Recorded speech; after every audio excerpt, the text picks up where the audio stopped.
Hey there, artists. Today, you guessed it, we are going to be drawing our very own sparkly diamonds. I'm actually going to show you how to draw 3 different shapes of diamonds, and then you can choose how to color them in, but I'm going to give you some tips and tricks for how to make your diamond look as realistic as possible. So we're going to go ahead and get started, as we always do, with a pencil and an eraser, because we are not going to crumple up our paper if we mess up. We're just going to erase it and try to fix our mistakes. So I'll scoot this over. And the first one that we're gonna draw is the one that you see right here, okay? I'm gonna draw it a little bit smaller here. I'm gonna try to fit 3 diamonds on this one page. So the first step is going to be drawing 1, 2, 3 dots at the top. Down below it, only about this far down, I want you to draw 1, 2, 3, 4 dots. So notice these 3 dots are in a row, like if you lined up your pencil. These 4 dots are in a row if you line up your pencil, but they are offset. They're staggered. They're in between each other. Watch what I'm talking about. This dot does not line up with this dot, right? They come in between. So this one comes in between these 2 dots. You don't want them to line up because this is not going to help us make the diamond, okay? So 1, 2, 3. Then down below, a little bit further over to the left, 1, 2, 3, 4. And then all the way down here, I want to do 1 dot, smack dab in the middle, okay? So now I want you to start at this dot and I want you to go up, down, up, down, up, down. You just connected the dots in a zigzag. Okay, so that was up, down, up, down, up, down. Then I want you to go over, over. We basically just drew a straight line through these 3 dots, connecting them. And do the same thing right here. 1, 2, 3. We connected these 4 dots. This kind of looks like a bridge or something. To make it look like a diamond, we have to connect 1, 2, 3, 4 dots to this 1 dot. So all of the lines are going to be coming together at this 1 dot. Watch me, ready? 1, try to draw it as straight as possible, but it's okay if it's wobbly because you can go back and straighten it or just leave it.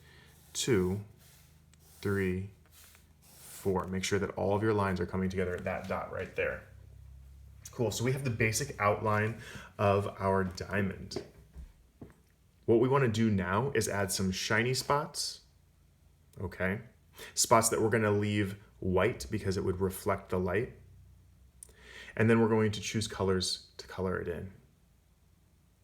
So I'm going to put a little triangle here and a triangle down there. I'm going to put a triangle over here. And there. There. And there. Okay? Now, might as well do a little one there as well. So see, the more that I add, the more of these highlights, since each one of these, that's called the face of a diamond, each one of these is reflecting a little bit of light. That's what makes it sparkle. So we're actually going to add some sparkly marks. So when we color in, these are going to stay white, and so are the sparkles. The sparkles are going to kind of look like a star, okay? So what I want you to do is it's going to be a star, but not one of these stars like this. That's like a star that we might draw if we were drawing the night sky, although that actually does look like a sparkle. So if that's how you draw your star, awesome. But I want you to make the spikes of the star even longer. So watch this, like a very tall mountain. Ready? Up. Then do the same shape sideways. See how I'm doing it quickly back and forth? And then down. I'm going to do the same thing down here. Ready? Tall, long, long, deep. Cool? Now, if it overlaps the diamond, that's even better, because when we are trying to make our drawing look interesting and realistic, we often overlap our shapes. So if you want to be super brave and try to overlap a sparkle right here on this little point of the diamond, go tall, long, long, deep. In fact, sometimes I'll even add in between spikes like this. Okay, these shiny spots are going to stay white. Okay, now let's start coloring in. On this one over here, I did blue, purple, and light purple, or violet, as we sometimes call purple. And then I shaded the background gray. I can use any colors that I want. Colors that are close together, like greens and blues, look really good. But I can also choose colors that go well together, like, let's say, some of these. Okay.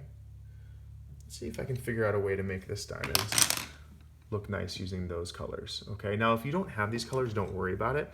The one main rule is choose like 3 different colors and try not to put the same color next to each other. So for example, if I put blue right here, remember that when I color in, I want to leave the highlight white. I also want to leave a small rim of white around the edge of my drawing where I drew with pencil. In fact, if you have a black colored pencil, now would be a really good time, if you're happy with your drawing, to go back over your details or back over your line drawing, okay? This is gonna make sure that no matter what, when you color it in, the people who are looking at it can see what you drew. Sometimes I've noticed my artists are so good at drawing, but then when they color it in, because they're coloring in really nice and hard, it's actually hard to see the line drawing after you're all done. So sometimes, not always, but sometimes, we will outline our drawing with black, and that makes the lines that we took so long to draw stand out. Awesome. Blue. I don't want to put blue here or here, but I bet I can put it down here. Leave a little rim of white. These are some of my tricks for coloring to make it look nice and easy to see. See how there's just a little rim of white right here between the color and the black? Already, I love how this looks. Let's see. I want to put this turquoisey green, sort of teal color here. Now I'm coloring in pretty hard. Okay, you don't have to color in quite that hard. Let's see, I'm gonna do pink down here. And I can reuse this pink too in a different spot. It looks like I'm gonna be using each color about twice. Sometimes I have to remind myself to leave a little rim of white, and this will serve you well on all of your drawings. Anything that you draw, if you outline it with black and leave a little rim of white, it's gonna look pretty good. Now, question. I'm about to ask you something, and I want you to think of the answer. Do you think, if you do not have as many colors as I have, that you can overlap 2 colored pencils to make a new color? The answer is yes. It won't always work, but for some colors like this pink and purple, it actually looks really, really good. Look what happens when I have purple on its own. And then look what happens when I put the purple on top of the pink. It comes up with like a whole new color, okay? That's sort of what happens when we mix paints in class, but since a lot of us don't have paints at home, in fact, I think all of my paints are at school. I don't even know if I have many of my watercolors at home. Then sometimes we have to mix markers or mix colored pencils. I'm gonna put the purple up here. And I'm gonna put the green in my empty spot over here, but I'm actually gonna do what I just talked about, and I'm going to layer the green and the blue. Green and the blue are gonna layer very nicely, and it's actually gonna make a color called blue-green, which is what you would expect by putting green and blue together. I love how this looks. Now you could make this a diamond in a ring, or you could just shade the background with your pencil like a regular gray. This is the last thing I want to show you, and some of you already know this, especially if you're in 2nd grade, because I say this a lot. When I'm coloring, I try really hard to shade in one direction. Notice that my pencil is constantly going in a diagonal direction. Now, it doesn't have to be diagonal. You can do vertical, like straight up or down, or horizontal, which is straight side to side across. But a lot of times when I shade diagonally, because that's sort of the way that my pencil naturally wants to move. And when I go all the way around the page, my pencil never changes directions. Sometimes, depending on what I'm drawing, I will change directions. But in the case of this diamond, I'm actually just gonna be shading in one direction. And I don't shade the entire page either. I just shade a little bit, a little ways from the edge of my drawing. That gives me a little bit of a background because, you know, sometimes I like it when the background is white and sometimes I like it when it has a little bit of color to it. It makes my drawing stand out a little bit more. So I love how that looks. And if you want to stop there, that's amazing. But if you want to challenge yourself to draw 2 different shaped diamonds, I'm going to give you a little trick. That's like a traditional shaped diamond, but we can actually do diamonds in lots of shapes. Watch what happens if I do a circle diamond. So I have a circle, and I could have done a much better job drawing that circle. So look, rather than crumbling it up and throwing it away, I'm going to erase. I'm going to try to draw a little slower and a little nicer. Then, watch this. I'm going to do a circle smaller on the inside, and I'm going to try to keep my circle the same distance from the side all the way around. This is going to make the diamond look way more realistic. Now check this out. I'm going to do a zigzag pattern, okay? Starting here, I'm going to go, actually, let me go ahead and put some dots here. That might help a lot, sort of like we did with the other diamond. If I put dots all around the inside circle, and then I put dots in between those dots here, oh yeah. Check out how this is gonna look. Now don't make them too big because you're gonna have to go back and erase the dots, but watch what happens, ready? Zigzag, zigzag, zigzag, zigzag. I'm just connecting these dots that I just drew, and right before your very eyes, you have something that looks like a diamond. Now if you wanted to, you could actually straighten out these lines.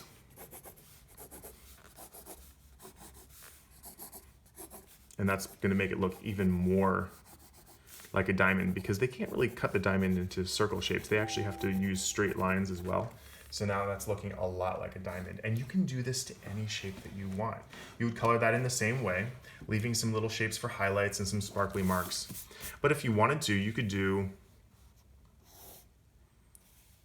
a rectangle diamond with other, it's like a rectangle, but then we chop off the corners. Okay, so like if I had a rectangle right here, okay, I'm just basically cutting off these little corners. Okay, and the reason that they cut off the corners is so that the more faces or the more facets they give this diamond, the more sparkly it looks. So I'm gonna do the exact same shape on the inside, okay? Over, down, over, up. Put a little rectangle on the inside. Watch what happens if I go like this. Triangles in the corners. This is already looking like its own diamond. I actually might leave it there, but if you wanted to, you could go like this. Zigzags on the inside. Okay, and that could be another shaped diamond. So I just showed you 3 different shaped diamonds, and you can come up with your own shapes as well. There are teardrop shaped diamonds, like this, and basically all you have to do is put the other shape on the inside, and then you guessed it, connect the 2 shapes with zigzag marks. And then it comes down to coloring it in a way that makes it look like a sparkly diamond. I hope you had fun with this tutorial. Thanks for drawing with me.